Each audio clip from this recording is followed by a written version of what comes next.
What is code coverage?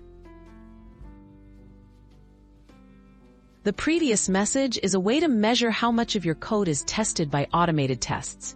It shows which lines, functions, or branches have been executed when you run your tests. The higher the code coverage, the more of your code has been checked for correct behavior, helping developers find parts that might be untested or missed. How code coverage works. To measure code coverage, special tools track which statements in your code get run during tests. Results are usually shown as a percentage. For example, if you have 100 lines of code and your tests execute 80 of them, your code coverage would be 80%. These tools often highlight untested code so you can focus your testing efforts. Why does code coverage matter? The high code coverage helps catch bugs early and improve software quality.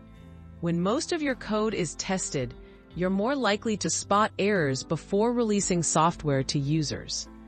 Good coverage gives confidence that changes or new features won't break existing functionality, making it easier to maintain and improve code over time. Limits of code coverage. While code coverage is important, it doesn't guarantee your code is bug-free. A high percentage doesn't mean every issue is caught. Some bugs only show up in unusual situations that tests may not cover. Quality tests are essential, and developers should focus on meaningful tests, not just getting high numbers.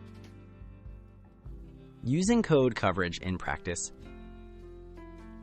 Teams often use code coverage tools as part of their development workflow.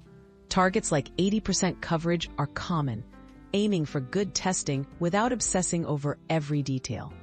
Combining code coverage with other good practices, such as code reviews and thorough testing, leads to more reliable and maintainable software.